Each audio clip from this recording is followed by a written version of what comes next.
हरे कृष्ण।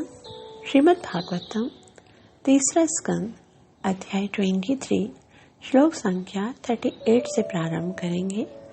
इस आध्यात्मिक जगत में प्रवेश करने से पहले गुरु और गौरंग से कृपा की याचना करते हुए मंगलाचरण करेंगे, ताकि हम जो अध्ययन कर रहे हैं उसका पूरा लाभ प्राप्त हो सके, जो कि है कृष्ण प्रेम की प्राप्ति।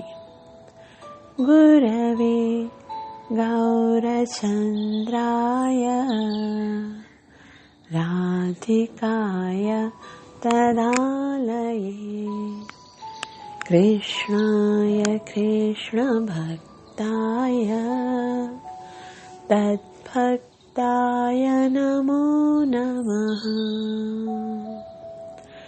वंशी विभूषितकरा नवनीरदाभा पीताम्बर धरुणबिम्बफल धरोष्ठा पूर्णेन्दुसुन्दरमुखात् अरविन्दनेत्रा कृष्णात् परं किमपि तत्त्व अहं न जाने। करारविन्दे न पदारविन्दं मुखारविन्दे विनिवेशयन्तं वटस्य पत्रस्य पुटे शयानं बालं मुकुन्दं मनसा स्मरामि। श्रीकृष्ण गोविन्द हरे मुरारी, हे नाथ नारायण वासुदेव, जिह्वे पिबस्वा मृत्युमेतदेव। गोविन्द दामोदर माधवेति नारायणं नमस्कृत्य नरं चैव नरोत्तमं देवीं सरस्वतीं व्यासं ततो जयमुदीरयेत्। नष्टप्रायेषु अभद्रेषु नित्यं भागवत सेवया भगवती उत्तमश्लोके भक्तिर्भवति नैष्टिकी। पंचतत्त्वात्मकं कृष्णं भक्तरूपस्वरूपकं भक्तावतार भक्ताख्यं नमामि भक्तशक्तिकम्। जय श्री कृष्ण चैतन्य प्रभु नित्यानंद, श्री अद्वैत गदाधर श्रीवासदि गौर भक्तवृंदा। हरे कृष्ण कृष्ण कृष्ण हरे हरे, हरे राम राम राम हरे हरे। ग्रंथराज श्रीमद् भागवतम महापुराण की जय। तीसरा स्कंद अध्याय 23, जिसका शीर्षक है देवहूति का शोक। हमने देखा कि जब कर्दम ऋषि का देवहूति के साथ विवाह हो गया, बड़े ही लंबे समय तक कर्दम ऋषि समाधि में रहे और देवहूति अत्यंत ही प्रेम के साथ, निष्ठा के साथ अपने पति की सेवा करती रही। एक बार देवहूति की सेवा से प्रसन्न होकर कर्दम ऋषि की जब समाधि टूटी, तो उन्होंने देवहूति से कहा, मैं तुम्हारी सेवा से अत्यंत प्रसन्न हूँ, बताओ तुम्हें क्या चाहिए, मांगो, मुझसे कुछ मांग लो। तभी देवहूति ने कहा, प्राणनाथ, मुझे कुछ नहीं चाहिए, बस जो आपने जो प्रतिज्ञा की है उसी को पूरा कर लीजिए। अर्थात जिस तरह से कर्दम मुनि ने महाराजा मनु और शत्रुपा से को ये वचन दिया था कि देवहूति के द्वारा संतान उत्पन्न होगी, तो देवहूति यही चाहती है कि मुझे संतान चाहिए।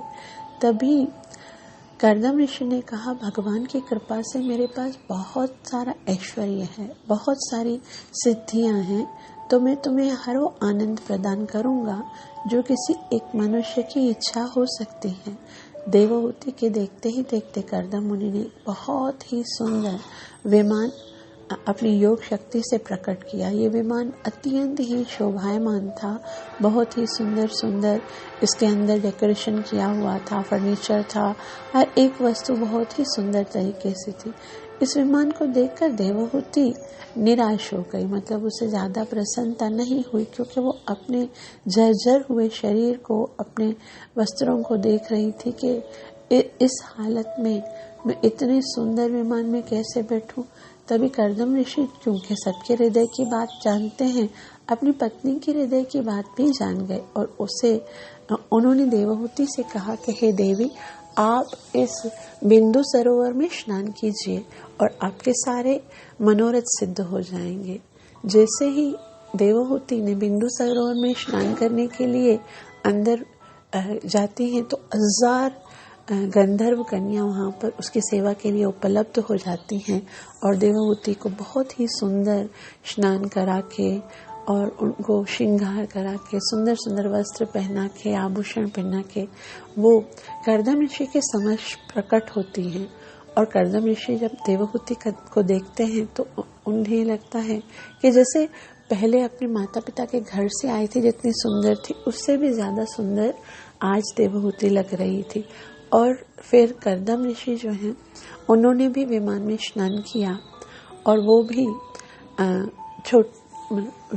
किशोर अवस्था में आ गए। और फिर कर्दम ऋषि ने सोचा कि अब मुझे अपनी पत्नी की इच्छा को पूरा करना चाहिए।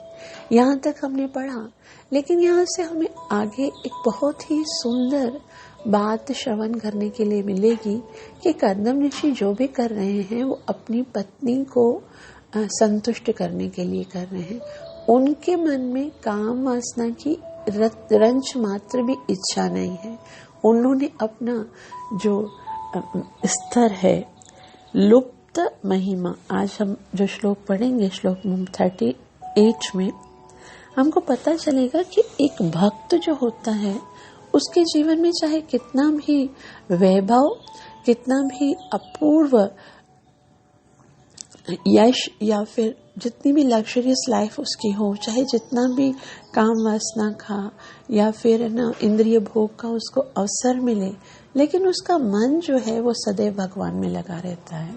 मतलब जो उसको भोग मिलते हैं या जो सर्कमटेंसेस हैं, उस समय में वो उन वस्तुओं का यदि भोग करता भी है तो भी उसका मन जो है वो सदैव भगवान में लगा रहता है। आज श्लोक नंबर 38 से प्रारंभ करेंगे। सब अपने अपने शास्त्र में देखिए। तस्मिन् लुप्त महिमा प्रिययानुरुक्तो विद्याधरीभिरुपचे नवपुर्विमाने भभ्राज उत्कचकुमुद गणवान् पीच्य ताराभिरावृत इवो डुपते नभस्त। तस्मिन् लुप्त महिमा प्रिययानुरुक्तो विद्याधरीभिरुपचे नवपुर्विमाने भभ्राज उत्कचकुमुद गणवान् पीच्य ताराभिरावृत इवो डुपते निभस्त। तस्मिन् लुप्त महिमा, तस्मिन् मतलब उसमें, अलुप्त महिमा, अलुप्त महिमा मतलब अपनी महिमा को नहीं खोया। उनका जो यश है, ये बहुत ही अद्भुत बात है कि 1000 जो विद्याधर यहाँ पर गंधर्वी स्त्रियां हैं, उनकी अपनी सुंदर पत्नी है जो अभी बिंदु सरोवर में स्नान करके श्रृंगार करके आई हैं, और फिर भी यहाँ पर साफ साफ बता रहा है तस्मिन् अलुप्त महिमा, उन्होंने अपनी महिमा को नहीं बोला। वो जानते थे कि मैं ऋषि हूँ, मुझे भगवान को प्राप्त करने के लिए ही आगे बढ़ना है। लेकिन प्रिययानुरुक्तो मतलब अपनी प्रियतमा से या अपनी पत्नी के साथ अनुरुक्त, उनके साथ वो उनकी इच्छा पूरी करने के लिए उस विमान में बैठे। विद्याधरी भीरुपचिर, विद्याधरियां जो स्त्रियां थी, गंधर्व कन्याएं, वो उनकी सेवा करे थे। उपचिर यानी वो उनकी सेवा करे थी। वपु विमाने, वपु मना शरीर, विमाने मनी विमान में, वो विमान के अंदर सारी मतलब अकेले खाली कर्दम मुनि और उनकी पत्नी नहीं, बल्कि विद्याधरी बिचप वपुर विमाने, वो भी वहां पर। बब्राज उत्कच कुमुद, बब्राज यानी इतना चमक रहे थे कर्दम ऋषि। उत्कच खुला हुआ, कुमुद गणात, चंद्रमा, कुमुद कहते हैं जो चंद्रमा जिससे कुमुदिनियां निकलती हैं, वो चंद्रमा जिसके अंदर से बहुत ही रोशनी निकल रही होती है, ऐसे चंद्रमा की तरह कर्दम ऋषि लग रहे थे। और अपचीय अत्यंत ही आकर्षण। भब्राज उच्च कुमुदगणा गणवान पीछे, कैसे लग रहे थे आगे बताते हैं। ताराभिरावृत इवो डुपते नभस्त, ताराभिरावृत, जिस तरह से आसमान में बहुत सारे तारागण आ जाते हैं, आवृत पूरा आसमान जो है वो ढक जाता है, इव इस प्रकार। और उडुपति यानी उडुपति कहते हैं चंद्रमा, नक्षत्रों में जो सबसे मुख्य है, नभस्त आकाश में। तो यहाँ पर मैत्रेय मुनि कह रहे हैं कि जब अपनी पत्नी की इच्छा पूरी करने के लिए, तस्मिन् न लुप्त महिमा प्रिययानुरुक्तो, जब अपनी प्रिया के साथ वो विमान में चढ़े हैं, तो सारी गंधर्व स्त्रियां जो हैं वो उनकी सेवा कर रही हैं। कर्दम मुनि को भी उन्होंने सजाया और फिर कर्दम मुनि इतने सुंदर लग रहे थे कि जिस तरह से आकाश जब तारों के साथ आवृत हो जाता है और उन सारे तारों के बीच में चंद्रमा कितना सुंदर लगता है ना। तारा भेरावृत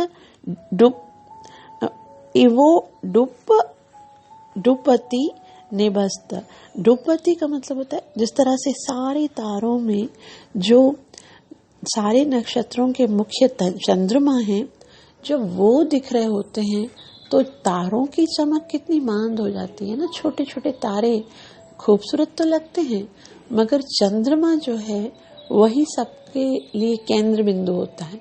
तो उसी तरह से जब कर्दम ऋषि उन सब 1000 कन्याओं के साथ और अपनी पत्नी के साथ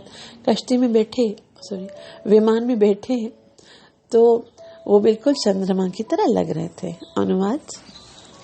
अपनी प्रिया पर अत्यधिक अनुरक्त रहने तथा गंधर्व कन्याओं द्वारा सेवित होने पर भी मुनि की महिमा कम नहीं हुई, क्योंकि उनको अपने पर नियंत्रण प्राप्त था। उस हवाई प्रसाद में कर्दम मुनि अपनी प्रिया के साथ इस प्रकार सुशोभित हो रहे थे, मानो आकाश में नक्षत्रों के बीच चंद्रमा हो, जिससे रात्रि में जलाशयों में कुमुदिनियां निकलती हैं। श्रील प्रभुपाद की जय। श्रील प्रभुपाद जी कहते हैं, चूंकि प्रसाद आकाश में था, अतः इस श्लोक में पूर्ण चंद्रमा तथा नक्षत्रों से दी गई उपमा अत्यंत सुंदर है। कर्दम मुनि पूर्ण चंद्रमा के समान लग रहे थे और उनकी पत्नी देवहूति के चारों ओर एकत्रित कन्याएं नक्षत्रों के समान थी। पूर्णिमा की रात्रि में नक्षत्र तथा चंद्रमा मिलकर सुंदर नक्षत्र समूह की रचना करते हैं। उसी प्रकार आकाश स्थित उस प्रसाद में कर्दम मुनि गंधर्व कन्याओं से घिरी अपनी सुंदर पत्नी के साथ चंद्रमा तथा नक्षत्रों के समान प्रतीत हो रहे थे। आगे मैत्रेय मुनि कहते हैं, तेनाष्टलोक विहार कुलाचलेन्द्र द्रोणीष्वनंग सखमारुत सौभगासु सिद्धैर्नृतो द्युधुनिपात शिवस्वनासु रेमे चिरं धनतवल्ललन वरुति। तेनाष्टलोक, तेने यानी उस विमान में, अष्टलोक अर्थात 8 स्वर्ग लोकों के मुख्य देवता का विहार कुलाचलेन्द्र, विहार मतलब भ्रमण स्थली, कुला अचल इंद्र यानी पर्वतों के राजा मेरु पर्वत, और द्रोणीशु मतलब घाटियों में, अनंग मतलब कामदेव का सख साथी मारुत यानी वायु से, सौभागसु यानी सुंदर, सिद्ध सिद्धों के द्वारा, नृत प्रशंसित, ध्वनि अर्थात गंगा की, पात अर्थात गिरने से। तो यहाँ पर बता रहे हैं कि जब वो विमान में बैठे तो बहुत बहुत समय तक रेमे चिरम का मतलब होता है बहुत समय तक, चिरम उन्होंने वहाँ पर रेमे मतलब वहाँ पर बहुत समय तक आनंद किया। कहाँ कहाँ गए? वो संसार के समस्त सुंदर स्थान में, जहाँ पर के जैसे पर्वतों के राजा मेरु पर्वत की घाटियों में गए, कभी कहाँ भ्रमण कर रहे हैं, क्योंकि उनके पास अपना प्रसाद तो, वो विमान तो था ही, उसके अंदर सारी उपलब्धियां तो थी, तो विहार करने की वास्तविक जगह तो ये पर्वतों की घाटियां, ये सुंदर सुंदर वन प्रदेश, जहाँ पर ऐसा बताया जा रहा है कि इतनी सुंदर वायु बहती थी, द्रोणीश्वनंग, ऐसा इतना बहुत ही सुंदर घाटियां थी, और अनंग सख अनंग कहते कामदेव को, ऐसी वायु बहती थी, अनंग सख मारुत सौभगासु यानी इतनी सुंदर वायु बहती थी और इतना सुंदर वातावरण होता था कि जैसे ये सब कामदेव के सखा यानी हृदय के अंदर प्रेम का भाव क्रिएट करने वाले थे। तो उस जगहों पर बहुत बहुत समय पर सिद्धैर्न तो गंगा कभी गंगा जी के तट पर चले जाते, और गंगा के जो बहुत ही सुंदर आवाज आती है गिरने की, द्युद्यु निपात शिवस नाम सु यानी शीतल उनका जल है, बहुत बहुत शीतल जल में कभी विहार करते थे, और मंगल ध्वनि शिवस्वनासु मतलब बहुत ही सुंदर आवाज आ रही थी। तो रेमे चिरम धनद्वत, रेमे चिरम बहुत देर काल तक वहां पर आनंद किया, और धनद्वत यानी कुबेर के समान, ललना कन्याओं से, वरुथी यानी घिरे रहते थे। तो सारी कन्याओं के साथ कर्दम ऋषि घिरे हुए होते थे, और ऐसी सुंदर सुंदर एकांत स्थान जहाँ पर कामदेव को उत्तेजित करने वाली हवाएं बहती थी, वहाँ पर वो आनंद कर रहे थे। लेकिन यहाँ पर पुनः पुनः एक बात याद रखनी चाहिए कि जो पहले बताया गया कि उनकी महिमा लुप्त नहीं हुई थी।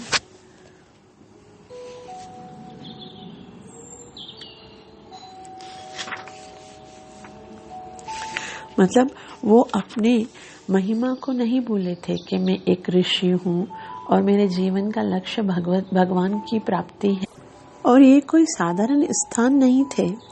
रेमे चिरम धन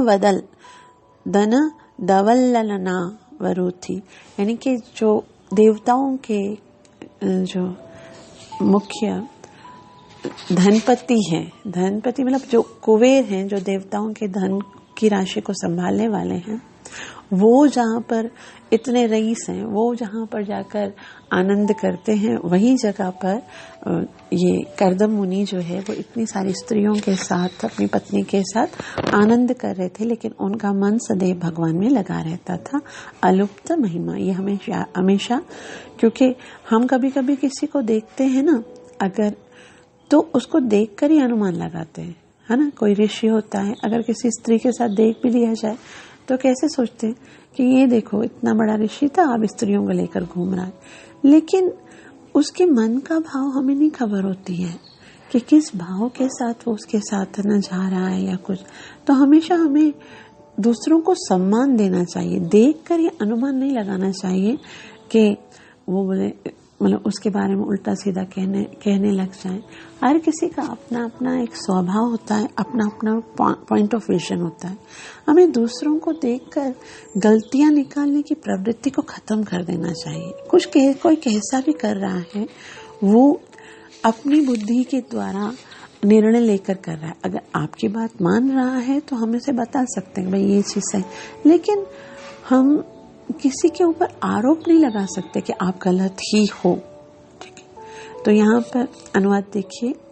उस हवाई प्रसाद में आरूढ़ होकर वे मेरू पर्वत की सुखद घाटियों में भ्रमण करते रहे, जो शीतल, मंद तथा सुगंधित वायु से अधिक सुंदर होकर काम वासना को उत्तेजित करने वाली थी। इन घाटियों में देवताओं का धनपति कुबेर सुंदरियों से घिरा रहकर और सिद्धों द्वारा प्रशंसित होकर आनंद लाभ उठाता है। कर्दम मुनि भी अपनी पत्नी तथा उन सुंदर कन्याओं से घिरे हुए वहां गए और उन अनेक वर्षों तक सुख भोग किया। श्रीला प्रभुपाद की जय। श्रीला प्रभुपाद जी कहते हैं, कुबेर उन 8 देवताओं में से एक है जो ब्रह्मांड की विभिन्न दिशाओं के स्वामी हैं। कहा जाता है कि इंद्र ब्रह्मांड की पूर्व दिशा के स्वामी हैं, जिधर स्वर्ग स्थित है। इसी प्रकार अग्नि आग्नेय दिशा यानी दक्षिण पूर्व में स्वामी हैं। पापियों को दंड देने वाले यम दक्षिण दिशा के और नैऋत्य दिशा दक्षिण पश्चिम के स्वामी हैं। जल के स्वामी वरुण पश्चिम दिशा के स्वामी हैं तथा हवा को वश में रखने वाले तथा पंखों से उड़ने वाले वायर उत्तर पश्चिम दिशा के स्वामी हैं। देवताओं के कोषाध्यक्ष कुबेर ब्रह्मांड की उत्तर दिशा के स्वामी हैं। ये सारे देवता सूर्य तथा पृथ्वी के मध्य कहीं पर स्थित मेरू पर्वत की घाटी में आनंद मनाते हैं। कर्दम मुनि ने इस हवाई प्रसाद में 8 दिशाओं की यात्रा की, जिसका नियंत्रण विभिन्न देवताओं करते हैं। देवताओं की भांति वे भी मेरू पर्वत में स्थित विहार करने गए। जब कोई मनुष्य तरुणी स्त्रियों से घिरा होता है तो काम वासना का जागृत होना स्वाभाविक है। कर्दम मुनि को भी उत्तेजना हुई और वे वर्षों तक वहीं अपनी पत्नी के साथ विहार करते रहे, किंतु उनके इस काम या पार की सिद्धों ने प्रशंसा की, क्योंकि विश्व कल्याण के लिए एक उत्तम संतान की आवश्यकता थी। श्रीला प्रभुपाद की जय।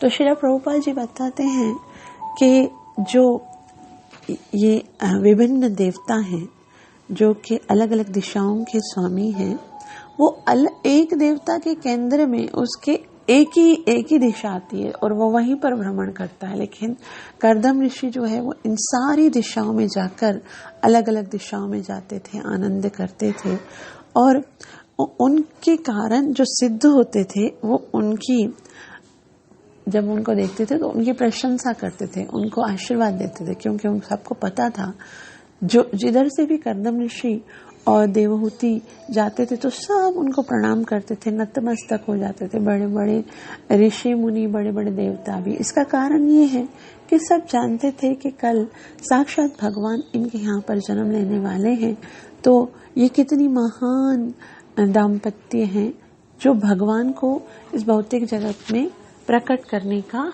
हमें लाभ प्रदान करेंगे। श्लोक नंबर 40। वैशंभके सुरसने नंदने पुष्पभद्रके मानसे चैत्ररथ्ये च सरेमे रामयारत। वैशंभके सुरसने, वैशंभके यानी ये सब अलग अलग 5 वनों के नाम हैं।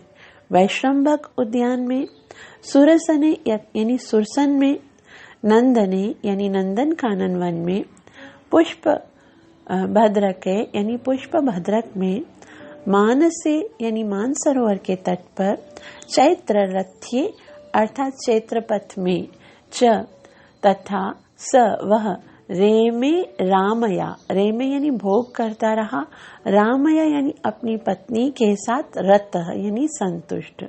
यहाँ पर बता रहे हैं कि वो केवल वहाँ पर जो घाटियों में खाली वहाँ पर ही जाकर संतुष्ट नहीं होते थे, केवल मेरू पर्वत पर ही नहीं थे, बल्कि बहुत ही सुंदर सुंदर जो वन प्रदेश हैं जहाँ पर बहुत ही आनंद है, सुख भोगने की सारा वातावरण है। वास्तव में इस भौतिक जगत में देखा जाए ना तो दाम्पत्य सुख भोगने की कोई वस्तु है नहीं, कोई जगह है नहीं जहाँ पर जीव कोई आनंद भोग सकता है। हर जगह पर पॉल्यूशन है, टेंशन है, या फिर ऐसा वातावरण नहीं मिलता है। यहाँ पर कोई सुख भोग भी नहीं सकता। सबसे पहले तो क्या है, हमारा शरीर ही स्वस्थ नहीं होता है ना। शरीर इस योग्य ही नहीं होता है कि वो कोई प्रकार का आनंद भोग सके। ऐसा भोजन नहीं मिलता यहाँ पर हमको, ऐसा वायुमंडल नहीं मिलता, इतनी शक्ति ही नहीं है जीव के अंदर यहाँ। और यहाँ पर जब हम रहते हैं इस भौतिक जगत में तो क्या होता है, सुख जो भी कोई सुख भोगने का प्रयास करता है उसके जीवन में उसके साथ साथ अनेकों दुख आ रहे होते हैं। भगवान बार बार दुख भेजता है। कभी कभी हम सोच सकते हैं ना कि भगवान ने इतना सुंदर संसार बनाया है तो इसमें दुख क्यों बनाया। दुख बनाना ही नहीं चाहिए ना भगवान को, है ना। भगवान को हम अगर कोई यहाँ पर भी कोई नया टाउन, बैरियर टाउन या कोई नया टाउनशिप बनाता है तो उसकी सबसे बड़ी इच्छा क्या होगी कि इसमें जो ये नगर बना रहा हूँ उसमें कोई दुख नहीं होना चाहिए, सब लोग आनंदित रहे। तो भगवान को भी सोचना चाहिए था ना कि मैंने ये संसार बनाया है तो वहां पर मैं दुख नाम की कोई वस्तु नहीं बनाऊं। लेकिन भगवान ने जानबूझकर इस संसार में त्रिताप रखे हैं, आदिदैविक, आदिभौतिक, आध्यात्मिक, जन्म, मृत्यु, जरा, व्याधि, हर एक जीव को भोगने पड़ते हैं। चाहे वो बड़े से बड़ा राजा क्यों ना हो, जन्म का दुख भोगना पड़ेगा उसको। इस भौतिक जगत में बीमारी का दुख भोगना पड़ेगा। कोई ऐसा नहीं है जो ये नहीं कहेगा कि मेरा जन्म नहीं हुआ, मैं बीमार नहीं हुआ, मैं बूढ़ा नहीं हुआ, या कोई ऐसा व्यक्ति भी नहीं आएगा जो ये बोल सके कि मैं मरूंगा कभी नहीं। हर एक जीव के साथ दुख सना हुआ है। भगवान जानते हैं इस भौतिक जगत में हमको दुख क्यों देते हैं। भगवान दुख भेजकर हमें ये बता रहे होते हैं कि ये संसार सुख भोगने के लिए नहीं है। अगर जीवन में दुख ना हो तो जीव और भी पागल हो जाएंगे भोगों के पीछे। वैसे इतने दुखों के साथ साथ वो भोग करके अपने जीवन को, जैसे हम अक्सर एक स्टोरी पढ़ते हैं कि एक व्यक्ति जंगल में भटक जाता है और उसके पीछे शेर लग जाता है। शेर से दौड़ते दौड़ते दौड़ते वो जब जा रहा होता है तो एक अंधे कुएं में गिरने वाला होता है कि एक वृक्ष की टहनी को पकड़ लेता है, और वृक्ष की टहनी को पकड़ता है, नीचे देखता है उस कुएं के अंदर एक बहुत बड़ा नाग जो है वो मुंह खोले बैठा हुआ है। उस तरफ से शेर आ रहा है, इस तरफ से अंदर नाग है। और वो फिर जो व्यक्ति होता है वो तो वृक्ष की टहनियों को बहुत कस से पकड़ लेता है, लेकिन क्या होता है कि उस वृक्ष को 2 चूहे काट रहे होते हैं, एक सफेद कलर का, एक ब्लैक कलर का। और फिर जो 2 चूहे काट रहे होते हैं तो जिस टहनी को उसने पकड़ा होता है वो बस टूटने वाली होती है। अचानक से उसने देखा, पहले वो देख रहा है शेर आया तो शेर खा जाएगा, गिर गया तो अंदर से किंग कोबरा जो नीचे बैठा हुआ है वो नहीं छोड़ेगा। लेकिन उसके अचानक एक उसी वृक्ष पर एक शहद का छत्ता था जो कि मधुमक्खियों ने बनाया था। उस शहद के छत्ते से एक बूंद निकलती है शहद की, मधु की, तो फिर वो उसको इतनी टेस्टी लगती है कि उसको खाने में वो ये भी भूल जाता है कि ये वृक्ष की टहनी कट रही है और मैं आज नहीं तो कल उस अजगर के मुंह में चला जाऊंगा। उसी तरह से हमारा भी यही हाल है। हम भी इस भौतिक जगत में ये मृत्यु रूपी शेर हमारे पीछे लगा हुआ है, काल रूपी किंग कोबरा मुंह खोल के बैठा हुआ है। दिन और रात के रूप में दो चूहे हमारी इस आयु की टहनी को काट रहे हैं, और फिर भी थोड़ा सा भोग जो आता है संसार में, हम उसमें इतने मस्त हो जाते हैं कि हम अपने जीवन के लक्ष्य को भूल जाते हैं। ये संसार बिल्कुल भी भोग करने के लिए नहीं मिला है। ये शरीर भोग करने के लिए है ही नहीं। केवल भक्ति करके हम भगवान को प्राप्त करें, इसी के लिए ये शरीर मिला है। अभी हम देखते हैं कि कर्दम ऋषि जो हैं, उनके पास हाईएस्ट स्टैंडर्ड का भोग था, बेस्ट भोग। इतना उनके जीवन का इतना भौतिक दृष्टि से देखा जाए तो हर प्रकार उनको कहीं जाने में रिस्ट्रिक्शंस नहीं है। वो हर उस जगह पर जहाँ पर बड़े बड़े देवता जाकर विहार करते हैं, जहाँ पर जो कुबेर जाकर विहार करता है, ऐसी जगहों पर बगैर वीजा के कोई जगह पे लिखा भी हुआ ना अगर नो एंट्री, तो भी वो जा सकते। कैसे जा सक रहे हैं? ये कभी हम सोच सकते हैं कि आखिर उनके पास इतना सारा वैभव आया कैसे कि वो देवताओं के विमानों उसमें उद्यानों में भी जाकर आनंद कर रहे हैं? केवल भक्ति के कारण। हमको ये सोचना चाहिए, ये बार बार याद रखना चाहिए कि इनको जो आनंद मिल रहा है, इनको जो भोग मिल रहा है, उसके पीछे केवल उनकी प्रेमा भक्ति है।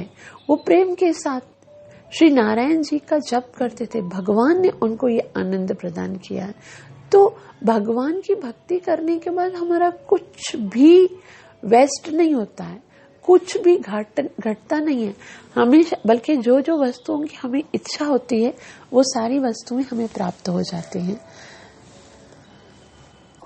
श्लोक नंबर 41।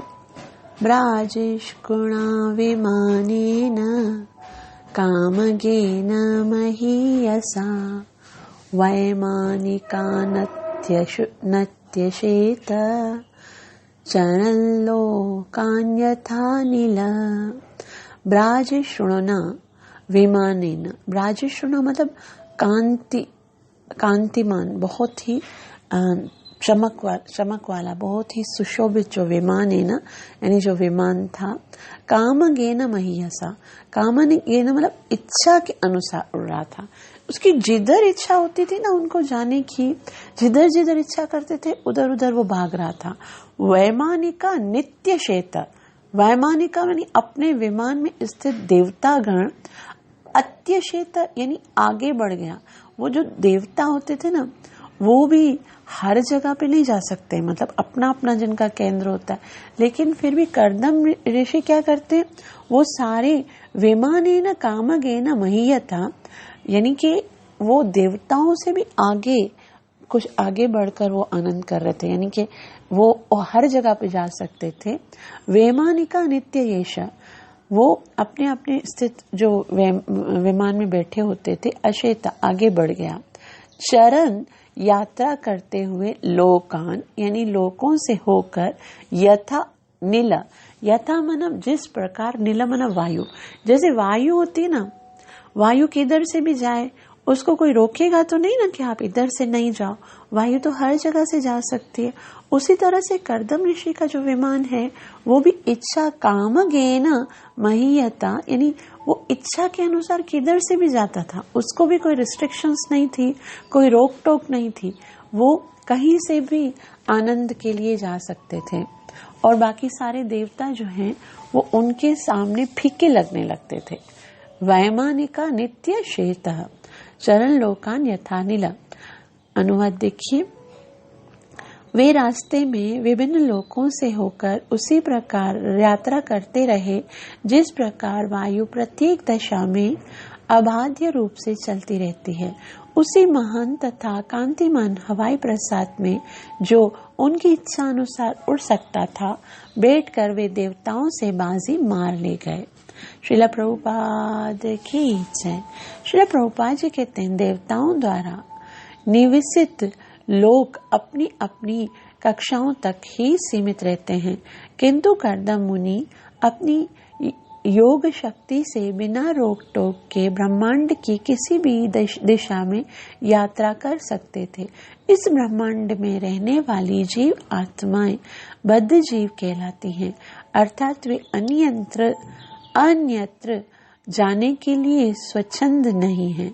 हम इस भूलोक के स्वामी हैं, हम इस भूलोक के वासी हैं।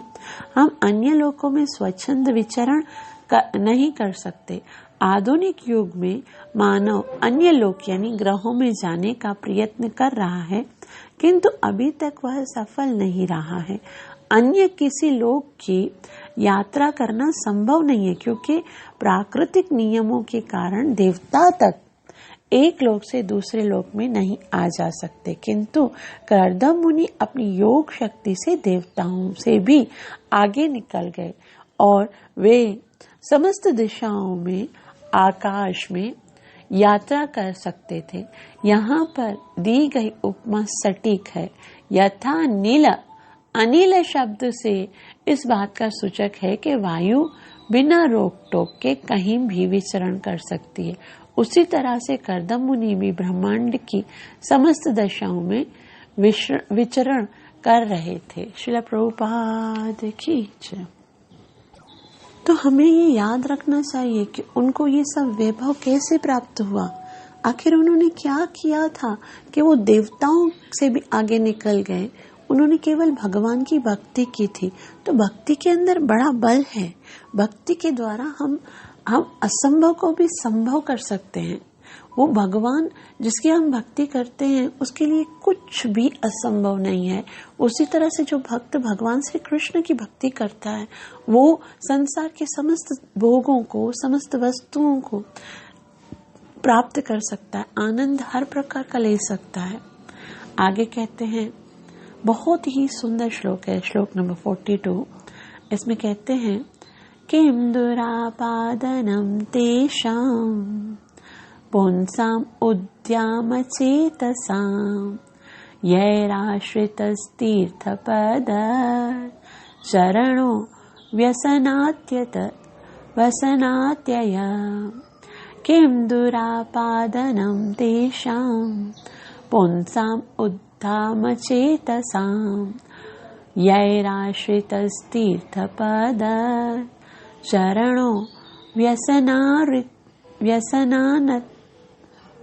शरणो व्यसनात्यय।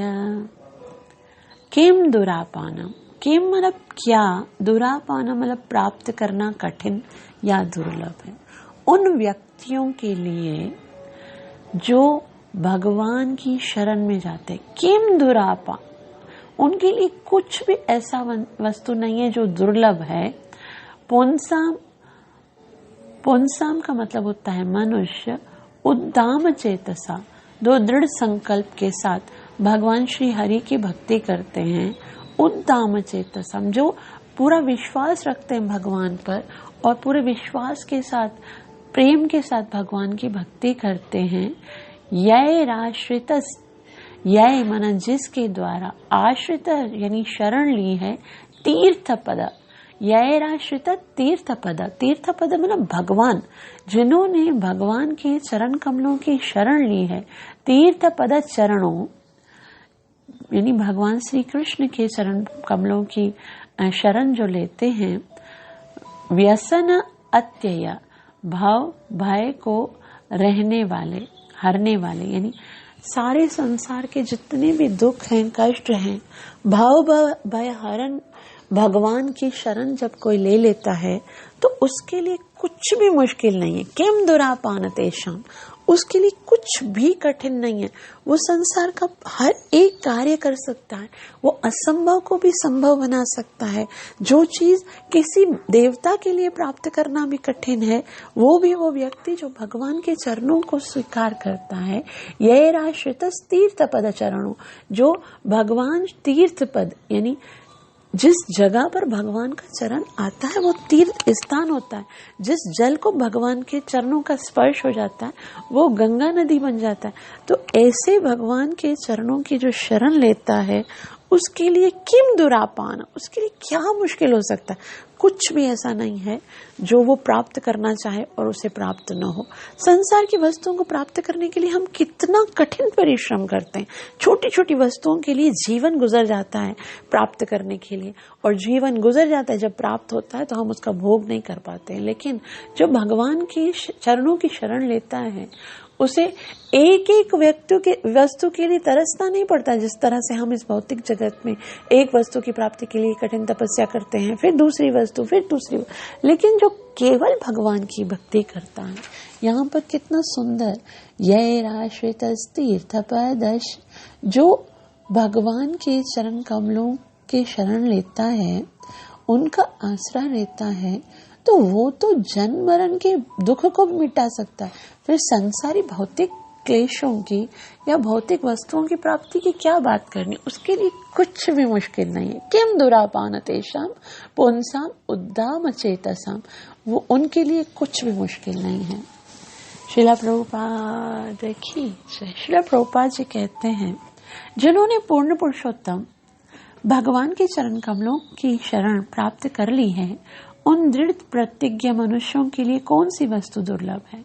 उनके चरण तो गंगा जैसे पवित्र नदी के उद्गम हैं, जिनसे सांसारिक जीवन के समस्त अनिष्ट दूर हो जाते हैं। श्रील प्रभुपाद की जय। तात्पर्य में श्रील प्रभुपाद जी बताते हैं कि यहाँ यह राश्रित तीर्थ पद चरणों व्यसनात्यय शब्द समूह अत्यंत सार्थक है।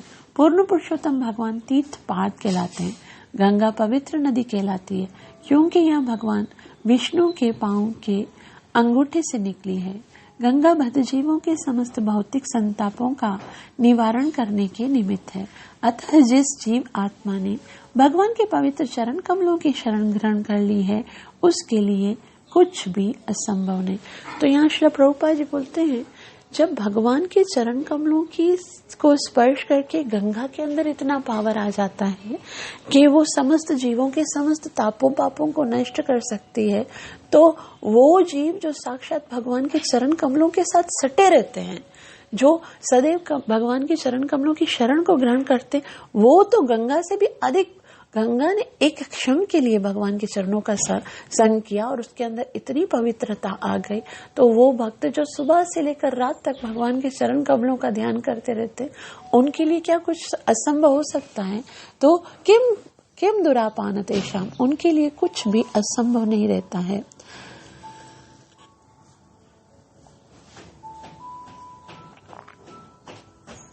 इसलिए यहाँ पर कहा गया है, कर्दम मुनि इसीलिए विशिष्ट नहीं है क्योंकि वे महान योगी थे, वरन इसलिए हैं कि महान भक्त थे। इसलिए यहाँ पर यह कहा गया है कि कर्दम जैसे महामुनि के लिए कुछ भी असंभव नहीं था। यद्यपि योगी जन आश्चर्यजनक कथाएं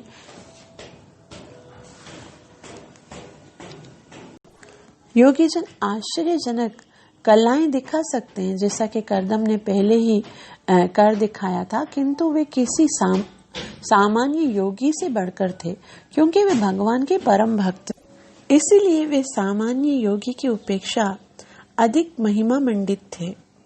जैसा कि भगवत गीता में पुष्टि हुई है, अनेक योगियों में से वही श्रेष्ठ है जो भगवान का भक्त है।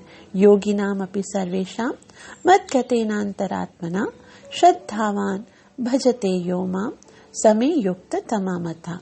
कर्दम मुनि जैसे व्यक्ति के लिए बद्ध होने का तो प्रश्न ही नहीं उठता।